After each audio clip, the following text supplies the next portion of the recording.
Good day, everyone. Again, I'm Dr. Nathania Fajardo. I'm here to talk about the role of cardiac rehabilitation among those patients who had acute coronary syndrome and among myocarditis patient post-COVID-19 recovery. So the objective of this lecture is to be able to make you understand the role of the cardiac rehabilitation among post-ACS patients and to give you an overview on the benefit of cardiac rehabilitation among post-COVID-19 recovered patients. So to begin with, when we are talking about cardiac rehabilitation, it's actually a program. So it is an individualized program aimed to restore and maintain an individual's optimal physiologic, psychological, social, and even vocational status. So cardiac rehabilitation or cardiac rehab or care program is really geared towards attaining this mission. So specifically, the goal is to really identify those patients who are recovering from acute coronary syndrome or ischemic heart disease to be able to manage, identify and modify their risk factor to be able to reduce the disability, morbidity, and mortality. So this is both a primary and secondary prevention intervention.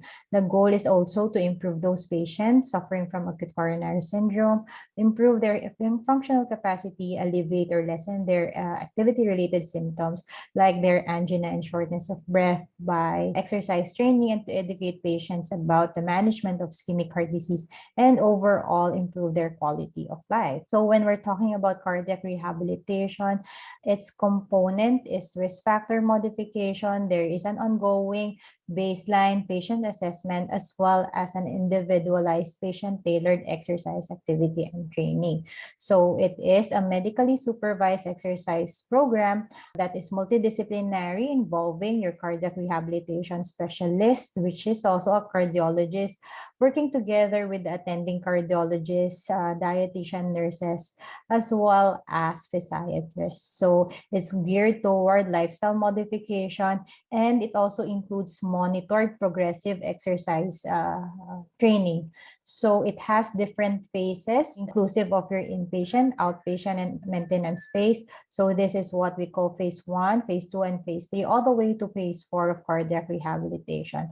As mentioned earlier, it's an individualized patient-tailored program, typically being given 3 times per week, and the maximum earliest benefit will be seen at around 12 weeks upon enrollment. It is therefore patient referral is required to be able to really utilize the benefit of this intervention.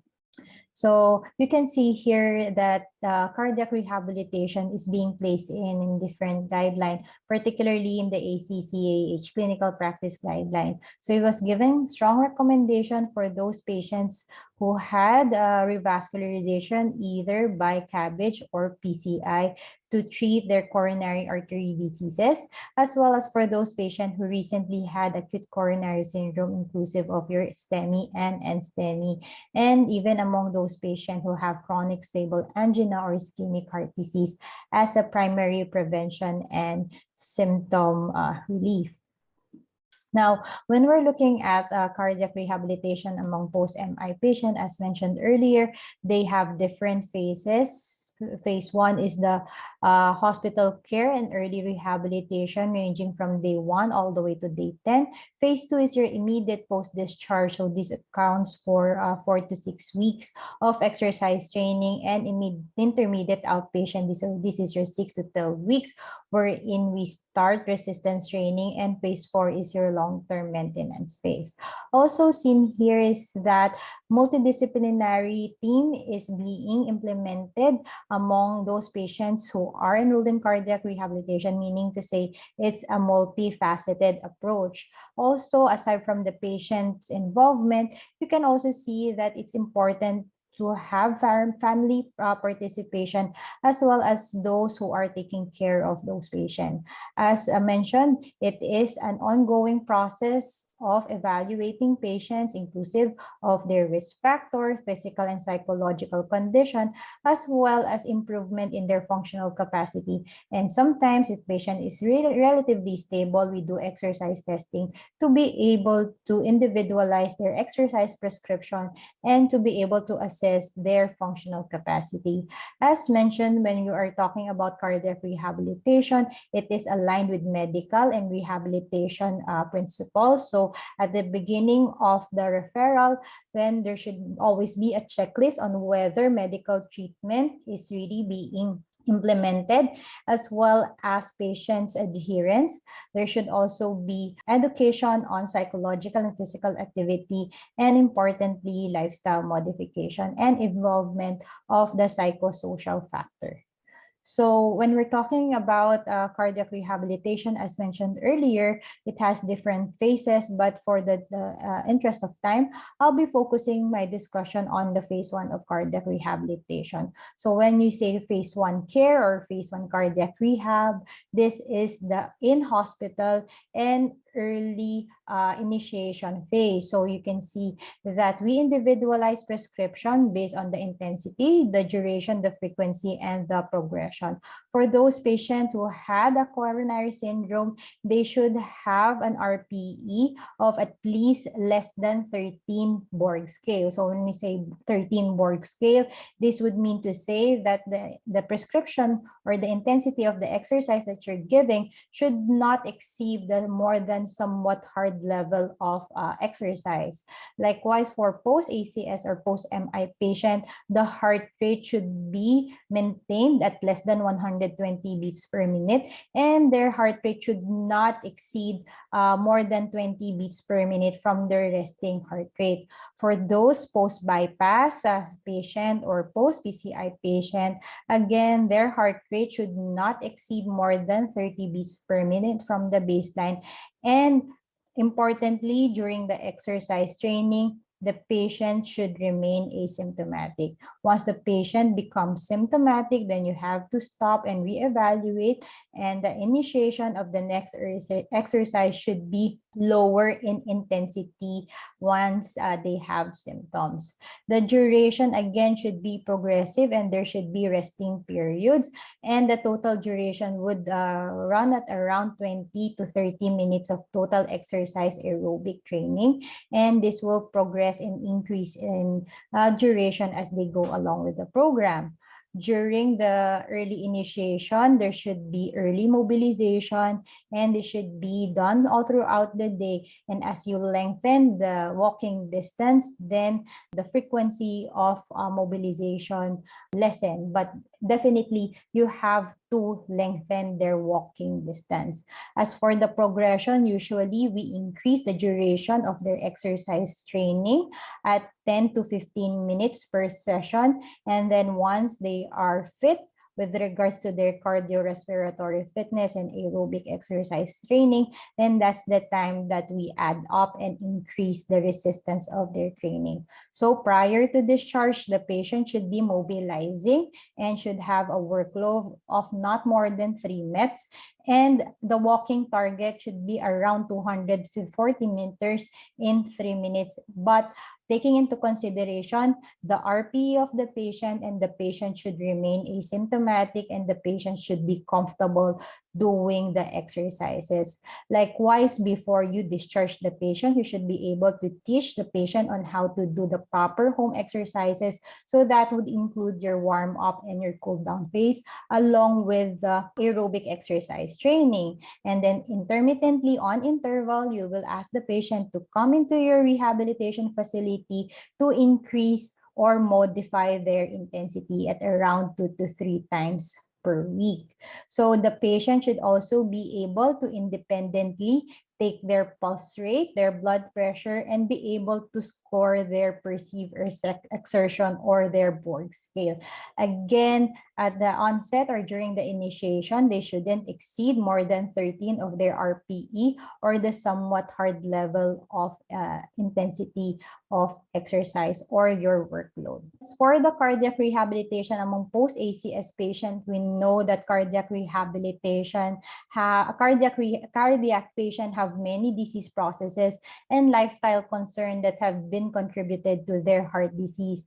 Meaning to say, these are the things that, aside from medical therapy, these are the things that we really have to modify to be able to lessen the risk of morbidity and mortality in subsequent events.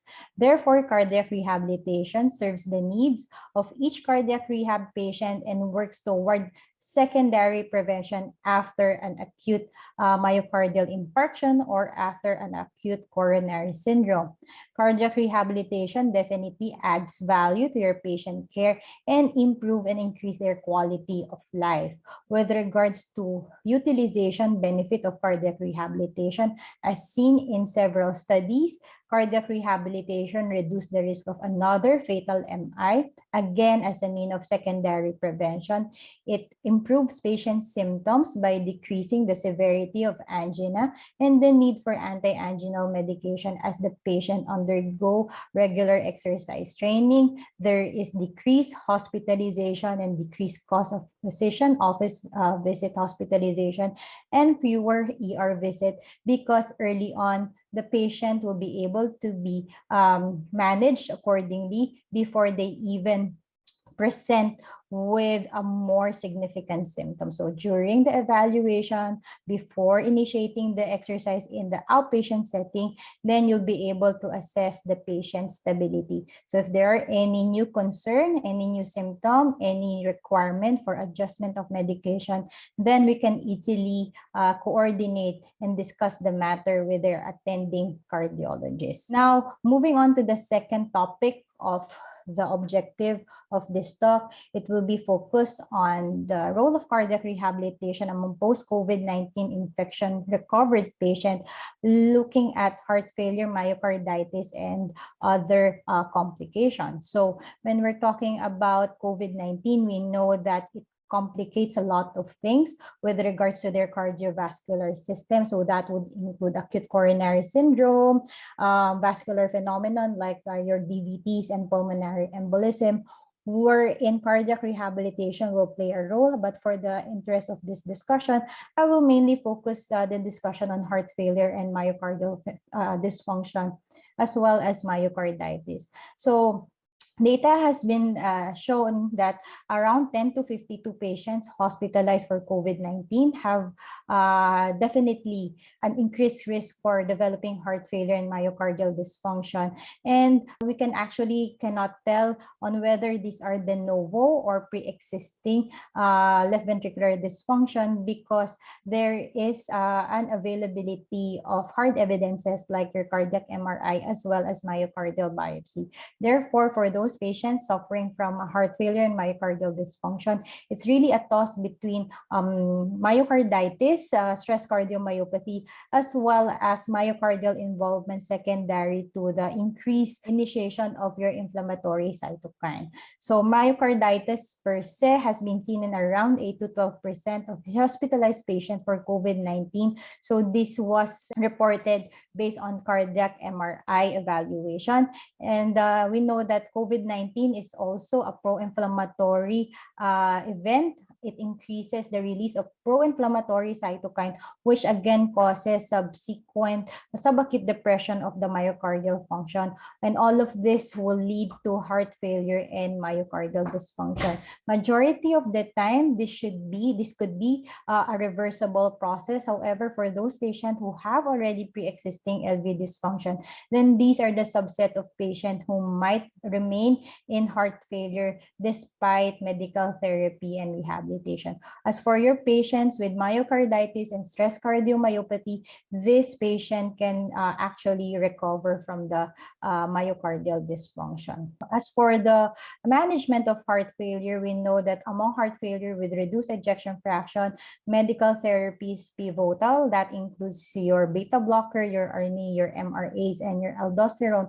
And what is peculiar here is the fifth pillar of therapy, which is non-pharmacologic, inclusive of your cardiac rehabilitation. Because once you've enrolled a patient in a cardiac rehabilitation program, then there would be ease in optimization of this medical therapy. There would be better patient follow-up. Then subsequently, all of this would lead to improvement in patient outcome, secondary to reduction in mortality and reduction in rehospitalization, which is common among heart failure patients. So when we're talking about cardiac rehabilitation and exercise training, you can see here the different mechanistic approach on how exercise training can help the failing heart. But if you're going to focus on its cardiovascular benefit, you could see here that it has an effect on increasing cardiac output. It can decrease filling pressure and importantly, decrease the resting heart rate as you train a failing heart. Importantly, it also improves the autonomic nervous system. It lessens your sympathetic tone and increases your vagal tone. Therefore, there should be a more balanced autonomic system. And it also modify the RAAS pathway, leading to lessening of remodeling of the myocardium, lessening of volume overload, and the improvement in worsening of cardiac function. As discussed earlier, there is a role of increased inflammatory cytokine and inflammatory changes happening among COVID patients. So if we tailor this one with exercise training given at the right amount and the right dose, then this can also be one target of exercise training and cardiac rehabilitation. So you can see that there are different pathway and mechanism wherein cardiac rehabilitation and exercise training can help failing heart in general. Likewise, you can see here that there are the different strategies of cardiac rehabilitation as mentioned earlier. So these are just really optimizing the different modifiable risk factors. But if you're going to look at the right side panel of your screen, you can see that there are specific strategies for cardiac rehabilitation among heart failure patients. So when your patient is enrolled in the cardiac rehab program, as mentioned, you can early evaluate the patient for signs of decompensation or any new symptoms, and you can intervene early. Therefore, this will reduce the need for frequent ER visit and readmission. Likewise, if we are assessing patients who are enrolled in a cardiac rehab program before we initiate the exercise training in each session, we always look for decompensation, we look for arrhythmia risk, as well as other different things, inclusive of your muscle wasting, decrease or improvement in their functional capacity, signs of volume overload, and other comorbidities like your pulmonary diseases, worsening of renal function, and other musculoskeletal dysfunction. So as you can see, cardiac rehabilitation targets a lot of aspects, and it is important because heart failure is a disease that is really a syndrome. So if we target everything, then you put the patient into a better status. So with regards to cardiac rehabilitation after COVID-19 infection, you should be able to assess a patient based on their 6-minute walk test, their short physical performance battery scale, as well as their ability to carry out activity of daily living, as well as instrumental activities of daily living. When you're giving a prescription or exercise prescription to your patients, their oxygen saturation should be kept at 92 to 93% all throughout the exercise training, and importantly, precautions on the heart rate. So the heart rate should be maintained at less than 20 beats per minute from baseline to avoid decompensation and to avoid increased myocardial oxygen demand. So the exercise should be kept at mild to moderate intensity, and careful blood monitoring should also be intervened. So the blood pressure should be kept at more than 90 millimeter mercury systolic and should not exceed 180 millimeter mercury, again the systolic blood pressure. As for your symptomatology, the RPE should be kept at around 11 to 12, so this is less than the somewhat hard level, and a dyspnea-Borg scale of less than 4. So the patient should be exercising in a comfortable phase. Likewise, if you're doing exercise prescription, as mentioned earlier, there are different types. Particularly, we focus on your aerobic and endurance training. And as mentioned, they should be kept at low to moderate intensity, focusing with an RPE of less than 12, given at 3 to 5 times per week, because we shouldn't be giving too much exercise as well. So the patient should only be exercising at a level that is beneficial, because if you overwork the patient, then all of this cardiovascular effect will be canceled out. Then there would be an onset of a more deleterious effect of excessive exercise among this subset of patients, particularly for those patients who are exacerbating from myocarditis. Now, for your resistance training, once you set the patient on a good cardiorespiratory fitness level, then exercise and resistance training could be ensued right after the phase 1, actually up to midway of your phase 2. So your resistance training should be kept at a moderate intensity, looking at 8 to 12 repetition of 2 to 3 minutes of rest. And importantly, this resistance training can only be done at a much lower frequency of 2 to 3 times as compared to the aerobic training. If you do resistance training among your patient, then the patient will be able to cancel out the rapid increase in heart rate, meaning to say they will have a better vagal tone, they will also have better endothelial response, and they will also have better endothelial function. As for your interval training, actually, this is still an area of discussion for those patients who are having a heart failure, because interval training should only be done among those patients who are already conditioned. For your myocarditis patient, again, this is an intervention that shouldn't be done. So here are the following red flags with regards to exercise training, meaning to say you cannot do exercise for those patients who are having an oxygen saturation of less than 88 to 93%, or for those patients who are having arrhythmia, particularly bradyarrhythmia of 40 beats per minute and more than 120 beats per minute. So if you are seeing this subset of patient, then you have to intervene and you have to coordinate with their attending cardiologist. Hemodynamic stability should also be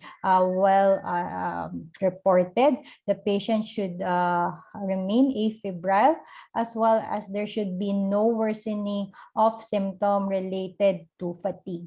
So symptoms such as chest tightness or chest pain, shortness of breath or difficulty of breathing, severe coughing, dizziness, headache, and unclear vision are all signs of hemodynamic instability or probability of hypoperfusion. Therefore, these subset of patients should be carefully evaluated and should be addressed immediately.